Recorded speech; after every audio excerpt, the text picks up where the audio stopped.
Nigerians. Now, a conversation that we started yesterday about the Investments in Securities Act, which the president has assented to now.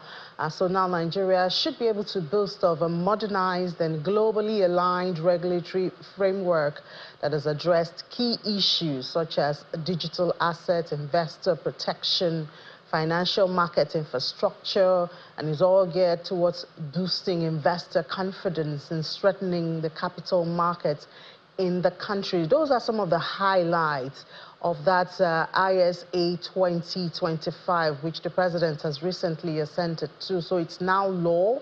The Securities and Exchange Commission is now re-empowered to do what the things that would boost investor sentiment in the country. So let's delve into that with an individual at the helm of affairs right there, the Director General of Securities and Exchange Commission, Dr. Emomotimi Agama, joins us from Abuja studio. Dr. Agama, good morning and happy holiday to you. Good morning, and thank you for having me this morning. All right, so it's already an ongoing conversation. I know the crypto community would not let us be, but let's start from the top. What area does this new law enhance? We see that SEC now has more regulatory powers. What's new about the powers that SEC has from this new law? Yes, thank you again for having me. And it's important to state clearly here that the SEC and indeed the capital market community is grateful to Mr. President for assenting to this bill, making it an act of the power of Parliament in creating an enabling environment for the regulation of the capital market in Nigeria. I must say this is a very, very important milestone in the annals of the capital market history. But going straight to your question, what new thing will this law bring to fore in the regulation of the Nigerian capital market? Our enforcement powers and investigative powers have actually been enhanced. And by so doing, we're able to deal with the malfeasance and the challenges of fraudulent practices in the Nigerian capital market. But principally, I want to state clearly that this law has enabled the SEC to request for phone records and internet records of anybody who is involved in any fraudulent practice within the Nigerian jurisdiction. This not only aligns with the international best practice, it also aligns with the principles of IOSCO, which is the International Organization for Securities Commission, wherein we can maintain our signatory A status, within the global governing body for Securities Commission. This also will bring, the commission to the front light in terms of, global recognition and regulation of the securities market, thereby enhancing investors' confidence and, of course, attracting investors into the Nigerian market. So for us, we are excited that these powers have been given to the SEC via the law, and we will exercise it to the benefit of Nigerians because, of course, our primary responsibility is investor protection, market development, and, of course, innovation. So it does seem actually that the crypto community is the most excited about this. Yesterday, I had a conversation with a member of that community, and they're just happy that they're being recognized, given a regulatory framework actually captures them into the ecosystem. But how does this boost perhaps more investment and adoption of the virtual assets, that class of assets in Nigeria? Yes, again, Nigeria has been at the forefront of crypto regulation or digital asset regulation, not even today. Far back as September 2020, the SEC issued the circular providing clarification as to what crypto assets are, what digital assets are, and what cryptocurrencies are, and where we play the role of regulation. Haven't done that, but besides doing that, we found out exactly that we do not have a specific law that provides that power and certainty to the effect of what we are doing. And that is why, because Mr. President is very concerned about the youths of this country, who majorly are the participants in this space, it was important that we provide something that will give them that confidence, not just in Nigeria, but internationally, to put us at the forefront of the regulation of digital assets. Mind you, one of the greatest challenge of our exit from the FATF grey list is the non-availability of a regulation or a law that specifically speaks to the regulation of crypto assets or digital assets. And that has been provided, which is a green light towards our exit from the grey list. And with that, of course, what will come with it is the influx of foreign investors into the Nigerian market. Besides, it is also going to provide some level of clarity and confidence to investors who intend to play in that space. And that is very, very critical for the growth of the Nigerian capital market, providing avenues and other asset classes that will excite Nigerians, particularly the youths in Nigeria, and making sure that Nigeria becomes a place of reckon in terms of the regulation of crypto assets, digital assets, and all other innovative products that will bring succor to Nigerians in wealth redistribution. All right, so still on that, I know that some firms have been approved, to participate in that area. What else can we expect with this framework now in the crypto or virtual assets space? Yes, so we had earlier on approved some firms into what we call the regulatory incubation and the accelerated regulatory incubation programs. These are programs designed to observe the participants in this space and provide regulations and rules that will guide their activities, and also provide comfort in terms of mitigating the risk that's associated with this investment. That was novelly done earlier on, and with the introduction of this law, basically what it does is that it empowers us, it strengthens our ability and our resolve to making sure that those regulations that are required to provide confidence, to provide transparency, to provide structure, to provide governance to this space are properly, in place. And that is very, very important if you want to invite investors from abroad, foreign investors into the country, into your climb, and making sure that innovation is not stifled as a result of regulation or law.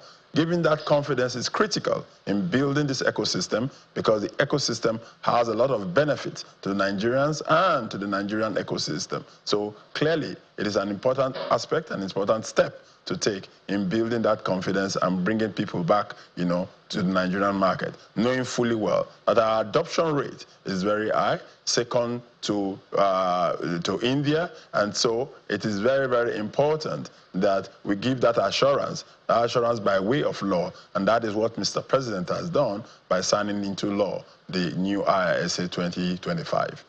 Can we expect a breakdown, for instance, of some of these laws? Because with what you have said, with what we have seen, it's wholesome. So we see virtual assets and all of that. Of course, we know that there are different parts.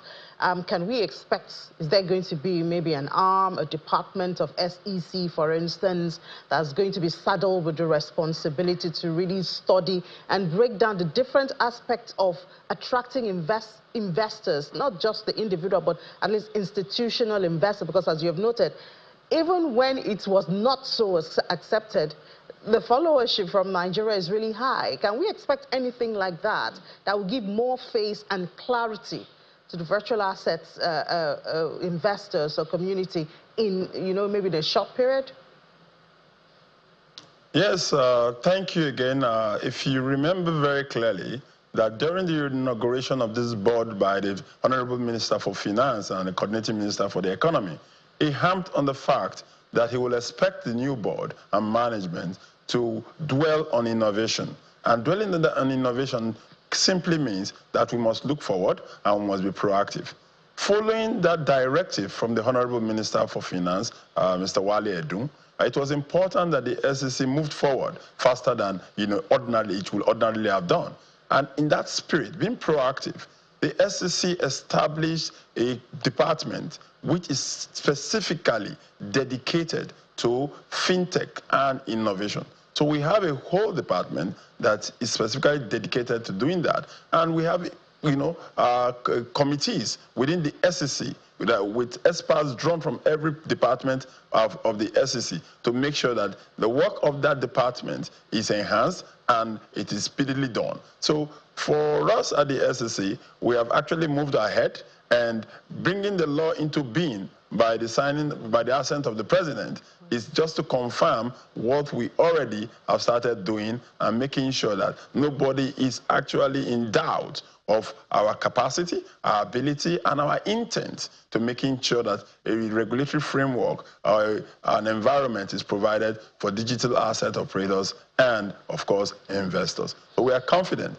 that with these laws in place and with regulations in place, which we have also just updated, and it is currently on an exposure level in the Nigerian capital market, to see that every area that needs to be taken care of, providing that strength and confidence is already taken care of, and of course gives everybody the desire to come and be part of this very, very important event that is happening now in Nigeria. All right, another aspect is dealing with schemes, fraudulent schemes and all that. What new thing can we expect in that aspect? Yes, this is very, very heart-touching, because we realize as SEC that a lot of people still fall prey to fraudulent schemes by unscrupulous persons in this country. And the SEC, being the regulator of the capital market, being the regulator of investments and securities business in Nigeria, will certainly not leave any stone unturned in dealing with those situations. However, the law in 2007 did not give enough powers to the SEC to be able to deal with this. That has been addressed. And so we have very strict sanctions and, stiffer mechanisms and enforcement tools to deal with these events now. So for us at the SEC, it is a great day, because at this point, everyone caught in this act will either face a jail term and, of course, will be fined heavily, because that is what we are going to do to sanitize this system. The intention of the SEC, and indeed the objective of the SEC, is investor protection.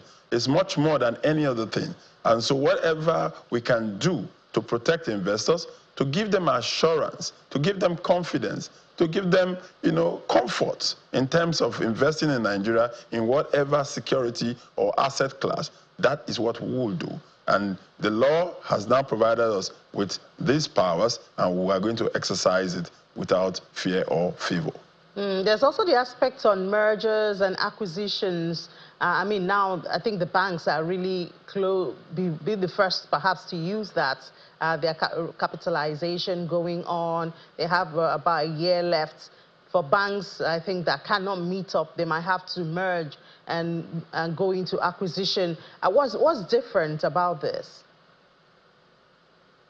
Well, what is different is that things are going to be done more speedily. They've actually started being done speedily. If you are following the SEC's activities in the last 10, 11 months, you will find out that we have reduced time to market to 14 days.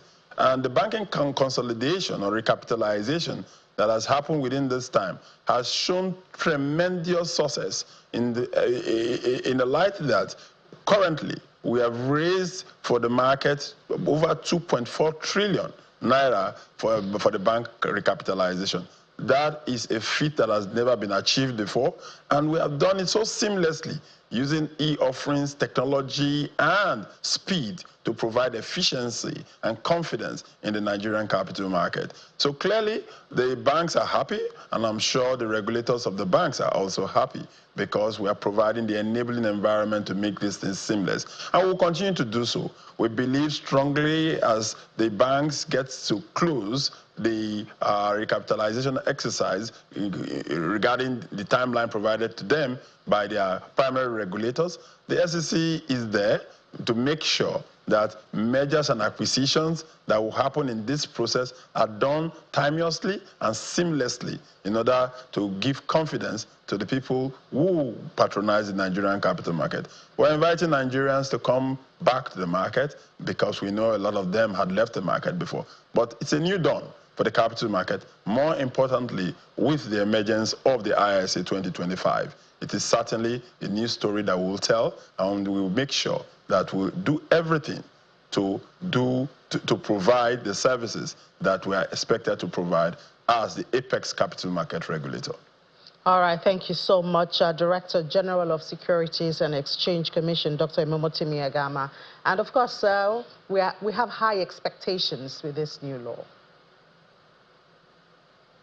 Yes, certainly we do, and we are happy to be the ones to pilot this event, courtesy of Mr. President's signature on the bill. Thank you so much. Enjoy the rest of your holiday. You too.